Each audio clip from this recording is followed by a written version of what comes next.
আজকে আমি একটা এক্সপেরিমেন্ট করতে চলেছি, জানি না ঠিক হবে কি না। এই কালী পুজোর সময় আমাকে আমাদের পাড়ার থেকে পাঠানো হয়েছিল এই চাটনিটা। সেই চাটনিটা রয়ে গেছিলো। আজকে তো বড়দিনের 26শে ডিসেম্বর, তা জানি না সেটা ফ্রিজ থেকে আজকে বেরিয়েছে, জানি না কতটা ভালো আছে। এ কাচ্ছি কেন, শুকনো রসুন, দুটো কাঁচা লঙ্কা আর একটা শুকনো লঙ্কা আমি একদম শুকনো কড়াইতে সেঁকেছি। এবার এটা আমি থেতো করে নেবো খানিকটা, এইটার থেকে ঝাঁঝ বেরোচ্ছে। আর 12টা আমলকি নিয়েছি। সবাই দেখি খুব আমলকির আচার করে, কিন্তু আমলকি তো ভীষণ কষ, জানি না কেমন হবে। আমি আমার মতো একটা বানাচ্ছি। এটাই নিয়েছি 5 ফোড়ন, অল্প ভেজে, হালকা ভেজে। কোথায় গেল? এই যে ওইটাতে, এই হামাল দিস্তাতে গুঁড়িয়ে এখানে ভেজে রেখেছি, ভেজে হালকা গুঁড়িয়ে রেখেছি। আর আর লাগবে আমার মোটামুটি নুন, হলুদ আমি তোমাদের পরে দেখাচ্ছি। এখন আমি যেটা করব সেটা হচ্ছে আমলকিগুলোকে ভাপাবো। সেটা কিভাবে করব সেটা তোমাদের এবার দেখাবো। সেঁকে নেওয়া রসুনগুলো, দুটো কাঁচা লঙ্কা আর একটা শুকনো লঙ্কা এই হামাল দিস্তায় ছেঁচে নিলাম আবার। আর তারপরে ওই কড়াইতেই 1 গ্লাস মতো জল ফুটিয়ে নিয়ে তার মধ্যে খানিকটা নুন দিয়ে এই স্টিম করবার যে কাঁশিগুলো হয় তাতে 12টা আমলকি ভালো করে ধুয়ে দিয়েছি, রেখে দিয়েছি। এবার জলটাকে একটু ফুটিয়ে নিয়ে একদম কমিয়ে দেব, দিয়ে পুরো ঢাকা দিয়ে রেখে দেবো পুরো 15 মিনিট একদম কম আছে। এই আমলকিটাকে রেখে দেওয়ার পর ভাপে এই আমলকিগুলো সেদ্ধ হয়ে গেছে, এই যে কোয়াগুলো আলাদা হয়ে যাচ্ছে। এবার আমি আবার এই গ্যাসটা বন্ধ করে দিয়েছি, আবার এটা ঢাকা দিয়ে মিনিট 5 রেখে দেবো। খানিকটা ঠান্ডা হলে আমলকির কোয়াগুলো আলাদা করব। গ্যাস বন্ধ করবার পর ভাপানো আমলকির কড়াইটা আমি একইভাবে রেখে দিয়েছিলাম পুরো 10 মিনিট।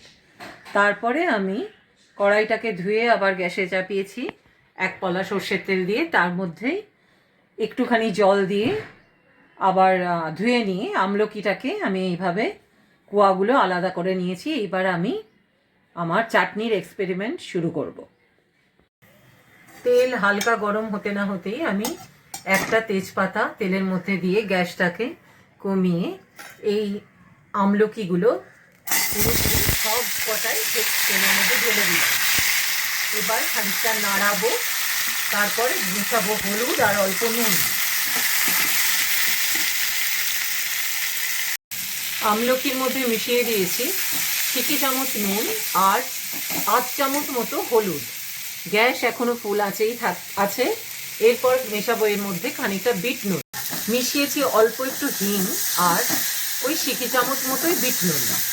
এবার আমি এই চাটনিটা, যেটা কালী পুজোর সময় আমাকে পাঠানো হয়েছিল, আমাদের কালী পুজোয় খুব এখানে খাওয়া দাওয়া হয় তো কালী পুজোর পরের দিন, তা আমি একেবারেই অসামাজিক যেতে পারি না, তাই আমার খাবারটা ওরা সবাই পাঠিয়ে দেয়। তা সেই চাটনিটা রয়ে গেছিলো, খেয়ালও করিনি ফ্রিজের মধ্যে কোন কোনায় ঢুকেছিল। তা এটা দেখেই আমার এই আমলকির এক্সপেরিমেন্টটা করবার কথা মনে হলো, কারণ এখন এই শীতকালে খুব সুন্দর আমলকি উঠেছে। আমলকির চাটনি সবাই করে দেখি, কিন্তু আমার কাছে তো আমলকি এই কোষ্ঠে ভাবটার জন্য চাটনি করবার সাহস হয় না কখনো। তা যাই হোক, ভাবলাম দেখি না, এক্সপেরিমেন্ট করেই ফেলি একটা। দিয়ে এই চাটনিটা পুরো মিশিয়ে দিলাম। এবার খানিকটা ঢাকা দিয়ে রেখে দিয়ে মেশাবো আমার বানানো মশলাগুলো। মিনিট 5 ঢাকা দিয়ে রেখে পরপর মিশিয়ে গেছি আমার ওই রসুনগুলো, সেঁকা রসুন, তারপরে তোমার 5 ফোড়ন ভেজে গুঁড়োনো, অল্প একটু শুকনো লঙ্কা গুঁড়ো, 1 পলা কাঁচা সর্ষের তেল দিয়েছি, একটু হিং, তারপরে আর কি দিলাম, আর এই 1 চামচ ভিনেগার। কারণ আমি দেখলাম এটাতে টক ভাবটা একেবারেই আসেনি, কিন্তু এত কিছুর পরেও আমি টেস্ট করে দেখলাম আমলকির কষ ভাবটা যায়নি। তাই এটা আপাতত গ্যাসটা বন্ধ করছি, আর এইভাবেই নামিয়ে রেখে দেবো অন্তত পক্ষে 1 থেকে 2 দিন। মনে হয় তার মধ্যে কষ ভাবটা চলে যাবে। আমি আবার পরে নিশ্চয়ই তোমাদের জানাবো যে আমার এই এক্সপেরিমেন্টের ফলটা কি হলো। আর তারপরেই তোমাদের বলবো যে এটা বানিও, নয়তো বলবো কখনো বানিও না। ঠিক 2 দিন বাদে আজকে আমি চাটনিটা ফ্রিজ থেকে বার করে তোমাদের দেখাচ্ছি। এই হয়েছে মোটামুটি চাটনির চেহারা। আর খেয়ে দেখলাম একটা আমলকি তুলে, আমলকির কষ ভাবটা পুরোপুরি কেটে গেছে, কিন্তু চাটনিটা 2 দিন আগে যে মিষ্টতাটা ছিল ওটা কিন্তু একদম চলে গেছে। যারা টক চাটনি খেতে ভালোবাসে তাদের পক্ষে এটা খুবই উপাদেয়, কারণ স্বাদটা সত্যিই খুব ভালো হয়েছে। আর যারা মিষ্টি চাটনি ভালোবাসে তারা একটু বেশি চিনি দিয়ে ঠিক এই পদ্ধতিতে করে 2 দিন রেখে দিয়ে খেতে পারো। আর আমলকির কষটা একদম চলে যায় আর খেতেও খুব সুন্দর হয়।